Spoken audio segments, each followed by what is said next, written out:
రే, ఈ ఉద్యోగానికి సెలెక్ట్ అవ్వడం కోసం అన్ని టెస్టులు పాస్ అయ్యానురా. ఒక లాంగ్ జంపే మిస్ అయ్యాను. దానికి లక్షించాను. అదవడిస్తాడు.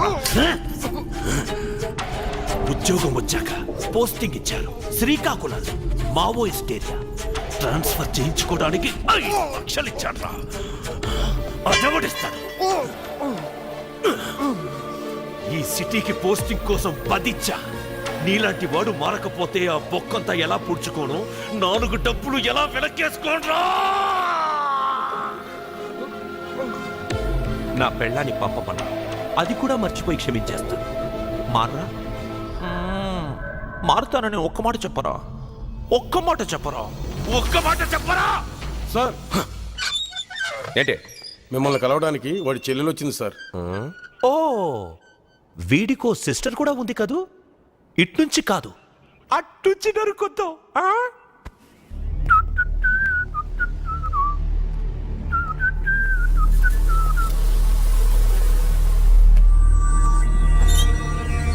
ఏంటి విషయం?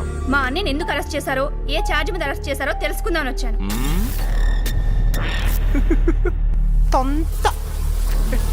ఏంటి చార్జు గీర్జని రూల్స్ మాట్లాడుతున్నా? రూల్స్ కాదు, లా మాట్లాడుతున్నాను. మర్యాదగా మా అన్నని వదిలేయండి. వదలకపోతే హ్యూమన్ రైట్స్ కమిషన్ కి వెళ్తాను. కమిషనర్ నుండి గవర్నర్ దాకా ఇష్యూ తీసుకొని వెళ్తాను. నామరూపాలు లేకుండా పోతావు. నీతో పెద్ద తల్లపొచ్చేట్టుందే. ఫ్యామిలీనా? కాదు సార్, కాలేజ్ దగ్గర స్టూడెంట్స్ కి గంజాయి అమ్ముతున్నారు. మిమ్మల్ని. నీ పేరేంటి? సరోజ. ఏయ్, నీకు ఈ అమ్మాయి తెలుసు కదా? మన మాతో పాటు ఏవి కాలేజ్ దగ్గర గంజాయి అమ్మింది సార్. ఏయ్, నేనేంటి గంజాయి అమ్మడం అంటే? ఏంటి సార్ ఇదంతా? ఏయ్, వీళ్ళందరినీ పంపే. మీరంతా పోండి. రే, దీని లోన్ వేయించరా. సార్ నేనేం చేశాను సార్? నీ ఇష్టం వచ్చినట్టు మాట్లాడడానికి ఇది రేడియో స్టేషన్ కాదు, పోలీస్ స్టేషన్. తీసుకెళ్ళరా. పద. సార్ నేను అలాంటి దాన్ని కాదు పదమ్మా, సార్. పద. సార్ నాకేం తెలీదు.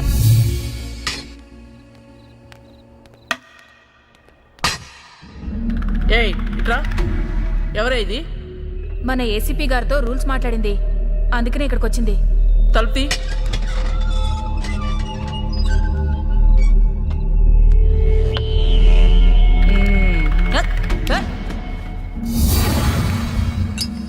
ఏయ్, మనోళ్ళ ఫోన్ చేయి. మేడం అది చెప్పింది చెయ్యి. ఏంటి చెప్పా పెట్టకుండా సడన్ గా ప్రోగ్రామ్ ఫిక్స్ చేసావు? ఇవన్నీ చెప్పొస్తాయా? ఆ? ముందు లోపల చూడు, ఫ్రెష్. అలాగా?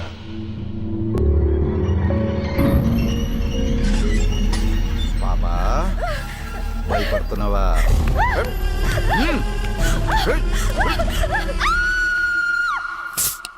సోడాలో గ్యాస్ ఎలా పొంగుతుందో దాన్ని చూడగానే నా మనసు అలా పొంగిద్దిరా.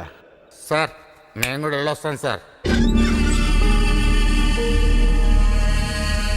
నీ ప్రమోషన్ ఓకే, అది మన దగ్గర రూల్స్ మాట్లాడిద్దా? నీ సంగతి దానికేం తెలుసు? మేడం, ఈ పిల్ల చచ్చిపోయింది.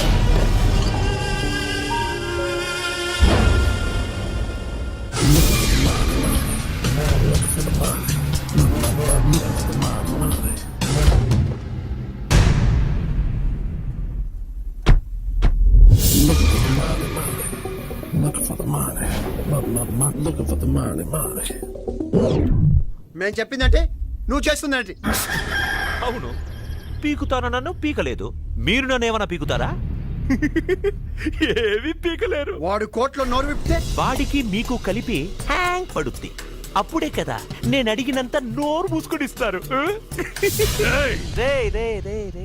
మీరు వాడిని ఏవి పీకలేక నన్ను పిలిపించారు. ఆ రైట్ గడు తలుచుకుంటే మిమ్మల్ని నన్ను కలిపేసేస్తాడు. ఆ నెయ్యడానికి ఇంకో రైట్ లేడు, ఈ రాంగే ఉన్నాడు. ఎంత కావాలి? 2 CR. 2 కోట్ల. నా కొడుకుని చంపిన నా కొడుకుని పోస్ట్ మార్టం చెయ్యడానికి కూడా పనికి రాకుండా చంపాలి. అడ్వాన్స్ ఎంత కావాలి? అడ్వాన్స్ వద్దు, మొత్తం కావాలి. చంపి పోలీసు వాడి దగ్గరికి వెళ్ళాలి కానీ చంపమని అసలు వెళ్ళకూడదు. అనేక కేసుల్లో ముద్దాయిగా ఉన్న చంద్రశేఖర్ అలియాస్ రైట్ అనే ఈ వ్యక్తిని తదుపరి విచారణ నిమిత్తం పోలీస్ కస్టడీకి అప్పగిస్తున్నాం. సార్ ఒక నిమిషం రైట్తో మాట్లాడాలి. సరే. రైట్. ఆ కాసింబాయ్ ఏసీపీ కుమ్మక్కై మన వాళ్ళందరినీ చంపేశారు.